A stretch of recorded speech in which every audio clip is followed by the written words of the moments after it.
Much. God bless you. I'm happy to see you. God bless you. Thank you. They say that every 15 or 20 minutes, this is Okay. I just wanted to know if you could elaborate something on that. Okay, so the second question is related to breath. So I am optimistic. I am hopeful of there is more understanding, more love, more joy, and this world will be a better world. What's the key element that will cause that to come about? Look, now in the whole world, many spiritual masters in their physical and subtle way are trying to bring this unity, harmony together. More than before? More than before. You believe this? I believe it. Do you know this? Yes, I know it. How do you know it? I know it because I love St. Francis, okay? While traveling in the West, I love to go to Assisi. He has a beautiful prayer. O Lord, make me an instrument of thy peace.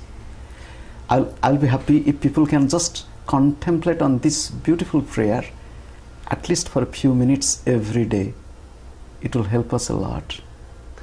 This video that we're recording your interview on right now, I have no doubt will be seen by people who know very little, perhaps nothing about Kriya Yoga, but who might become very interested. So let's talk about this a little further. Can anybody learn it? Anybody can learn it. And is it a process that requires a well-trained spiritual mind to really be able to allow its teachings to go? No, the thing is, if one is eager to know, has some sincerity and little bit love for God, one can come and practice. When did Jesus come? During his time, can you tell that he didn't face any trouble or difficulties? And when Jesus said, kingdom of heaven is near, kingdom of heaven is in your hand, kingdom of heaven is within you, and in trouble, in difficulties, he also said. And when he said, why can't we? And he said not for himself, he said, go and tell everybody kingdom of heaven is near, in your hand, within you.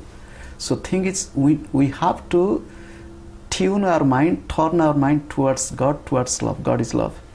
Swami, you're a very young man. What are you going to do when you grow up? I think I've already grown up. I'll be happy to go. You're happy to go? Where? I know where. Are you going to take the next bus out? He is a jolly Swami, but with a very serious message. Swami Prajnanananda from Orissa, India. In 1995, Swami Prajnanananda was directed by his teacher to travel to Europe, the US, and other countries in order to propagate Kriya Yoga through public lectures, seminars, retreats, and meditation. In 1999, Swami Prajnanananda became the third ever Indian monk following Swami Vivekananda and Sri Ravi Shankar to address the Parliament of World Religions. Welcome to Sojourns. This interview was recorded in Cleveland, Ohio in November 2006.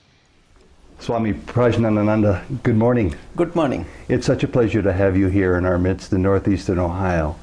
I'm curious to begin with, when you first realized as a young man, as an adult, or perhaps even as a small young boy, when you discovered the spiritual path? Okay. This is a difficult question, but it is a beautiful one. Why is it difficult? Difficult means it has something to tell which many people may not believe. I believed in dreams. Okay? Mm-hmm. I remember this dream as a little boy. So the dream brought a lot of change in my life. The dream was, I was a little boy. I was in the dream going to my school. On the way, a big snake came to me and coiled in my front. It did? It did. In dream. In your dream? I bowed down to the snake without any fear. And we had a beautiful conversation. And the snake told many things to me. It was really amazing with human voice. And I was listening to the snake. And then the dream disappeared, but I remembered the text of the dream even today. So it was a significant dream, and which gave a clear vision of my life a lot. So the dream had great meaning for you? I will say that. But on the other hand, I will tell from my childhood I was like this. Being born in a Brahmin's family in India. And secondly, I was so sick. I was not going out to play with my friends or brothers and sisters, most of the time I was sitting silently. So my sickness brought me to be more introvert, to think of God, to pray to God, so it made me more spiritual. Let me ask you about that. Is that something that we're all directed to do, to become more introverted? It doesn't mean. The thing is not that everybody need to get that state to be introverted, but something happens in somebody's life. In my life, when I was born as a 7-month-old child, premature in a village, not so much of medical treatment, so I had no other way to be like that. So I thought it is a grace. So I was sitting alone, looking in a family temple to the deities, listening to devotional songs by my mother, and then sitting silently, looking at the sky, looking at the birds. From that point on, were you different from the other boys in your... Even in my family, all are beautiful, but I was different from them. Mm-hmm.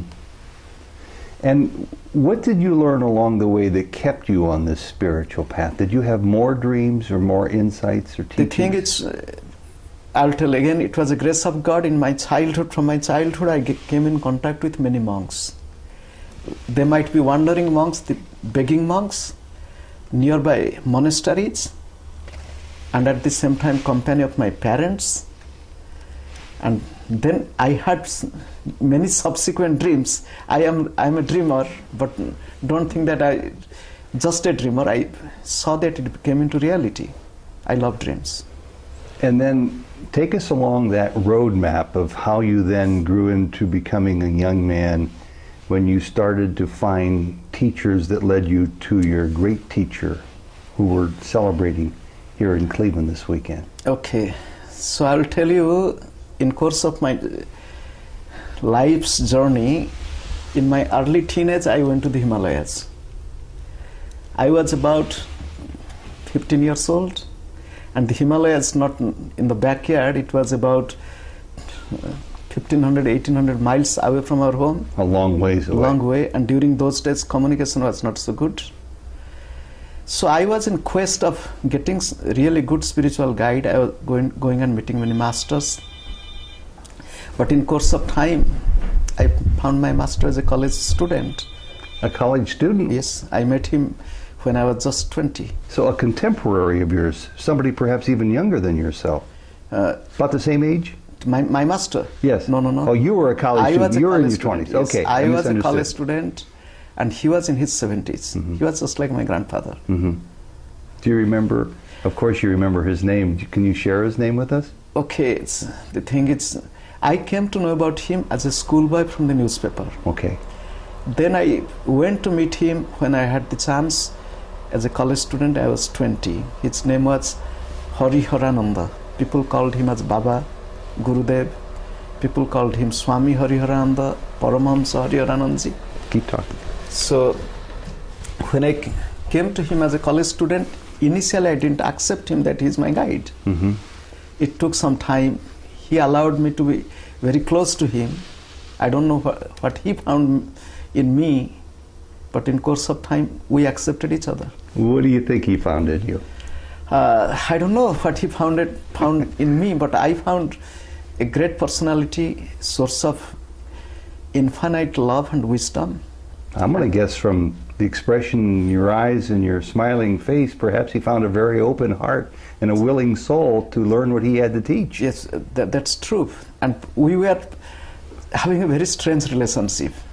In India, when somebody calls, suppose a teacher with respect, you, oh adorable one, like, so he started calling me in expression of you with respect.